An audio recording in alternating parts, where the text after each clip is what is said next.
Back to another episode of Rock Boys Football. Fascinating new Big Ten matchup. USC heading on the road to play Washington. Now, the reason that I use the word fascinating when you talk about this matchup, both of these teams come into this football game with 4-4 records. Both of these programs are much better football teams than that record shows. You look at USC, we've talked a lot about it. 4 losses on the year. All 4 of those losses have come with leads in the second half. You look at Washington, this continues to be one of the crazier stat lines that you see in all of college football, and that is Washington is averaging 6.3 yards per play. That is 21st in the country, but they're only scoring 21.5 points per game. That's 97th in the country. This Washington offense can move the football consistently, but when it comes to operating in the red zone and starting to finish drives and putting points up on the board, it's been a massive problem. And we've talked about this for Washington over the last couple of weeks. And I think the concerning aspect about this trend is you kind of thought this trend would break at some point. It continues to be a problem. It was a problem against Indiana on Saturday. I don't know how you fix it, but Jedd Fisch is too good of a coach to have this team consistently fizzling out drives when they get in that scoring area. So I think this Washington offense is pretty dang good, but you got to put points up on the scoreboard. Fired up to get into this one. Before we do, and as always, one, thank you to you guys. These preview prediction episodes, they've been a blast for the boys. And the amount of support y'all continue to show, it means the absolute world. If you guys do enjoy the content, consider subscribing to the channel.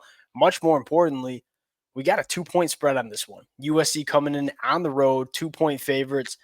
Let it fly in the comment section. A lot of different ways you can evaluate this football game. So appreciate you guys rocking with it. Without further ado, let's get into this one.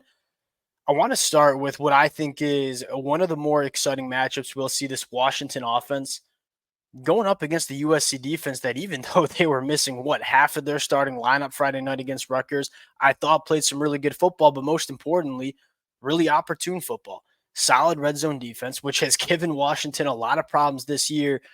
You look at Washington, how they want to operate this offense. It's a pretty pass-heavy offense. They can run the football, and we've kind of been banging the table for them to run the football more with Jonah Coleman, who I think is one of the best backs that we see not only in the Big Ten Conference, but in the country.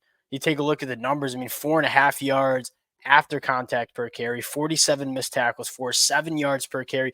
Jonah Coleman is a very good running back that they started to ride a little bit against Indiana, but haven't really shown the willingness to consistently establish that rushing attack. They want to get it done through the air.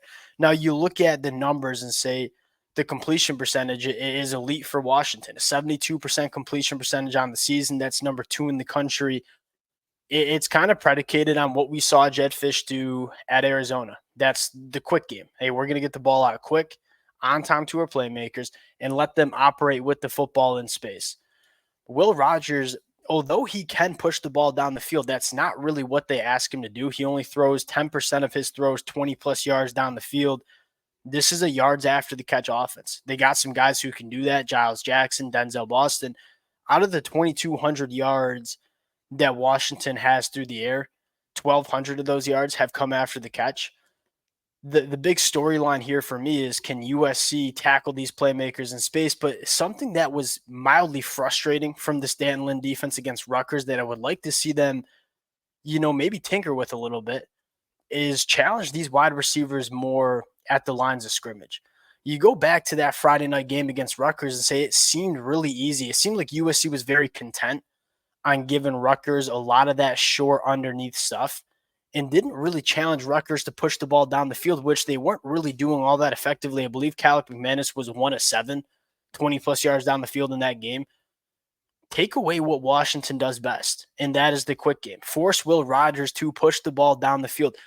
In my opinion, especially with, I would expect guys like Kamari Ramsey, Jalen Smith to be back healthy for this game, I think you have the dudes to play a little bit more along the lines of scrimmage. Get your hands on wide receivers early and try to take away that short intermediate passing concepts that Washington likes to go to, and force Washington to push the ball down the field a little bit more, do something that they don't normally do.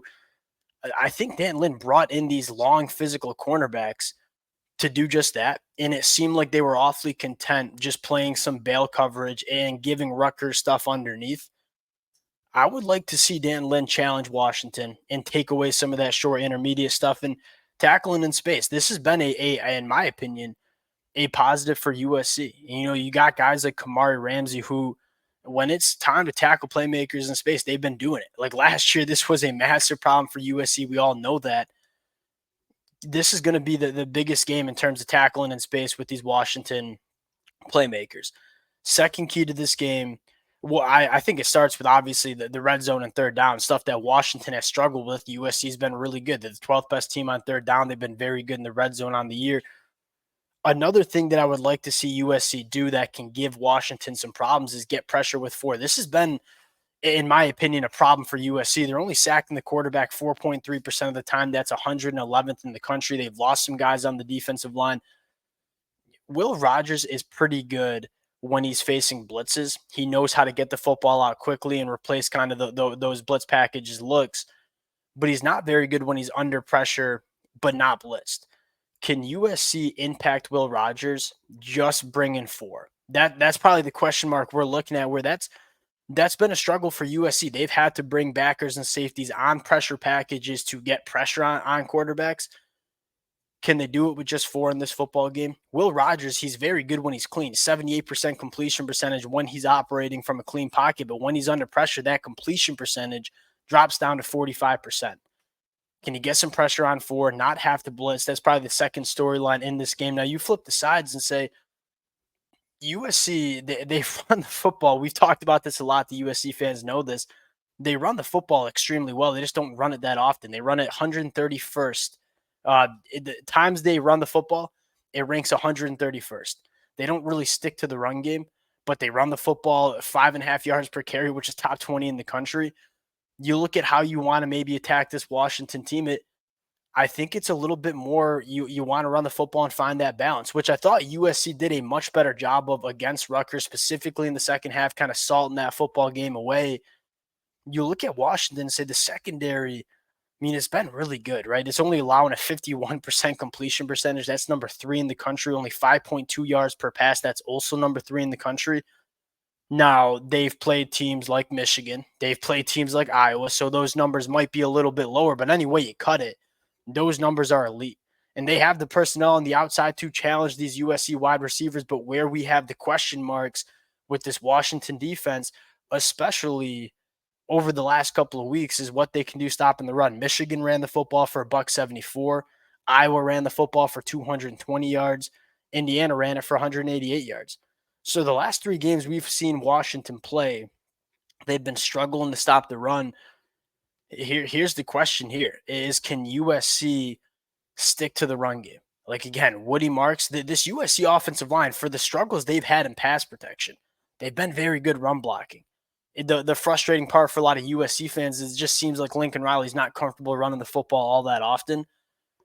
Look, USC's ran the football really well. You got a really good one running back in Woody Marks, and quite frankly, Quentin Joyner as well. Can USC on the road here stick to the run game and try to grind this Washington team out, where we have question marks about the depth on the defensive line for Washington? That's one of those question marks. Now, you look at the passing attack. One, the pass protection has been much better for USC the last 2 weeks, specifically from the offensive tackles. The last 2 games, Elijah Page and Mason Murphy have combined for only giving up 4 quarterback hurries. So the pass protection has been better. This USC passing attack has been better too. It was very good against Rutgers. And then can you just continue to get the best playmakers involved for USC? Who have been the guys that when they get the football, good things are happening? Now, I'm talking about Mekhi Lemon. I'm talking about Woody Marks. Can you continue to get those guys involved in the offense? That's probably what you're looking at. Now, getting into the pick here, I think you got to go with USC. That's kind of where I'm leaning, at least. And I would like to see USC run the football a little bit more, challenge this Washington team and challenge this run defense. And at the end of the day, this Washington team is just, I think it's a really good football team. I've taken them the last couple of weeks, but at the end of the day, they don't seem to be making those plays that win you football games. That's been a problem, and it's continued to be a problem for Washington. And if it hasn't gotten fixed now, I don't know if it's going to get fixed in the rest of 2024. I'm going to go USC. Thought they looked really, really good against Rutgers, even though they were very banged up. They get an extra day of rest, probably getting some guys back in this football game. I'm going to go USC here, 2-point spread.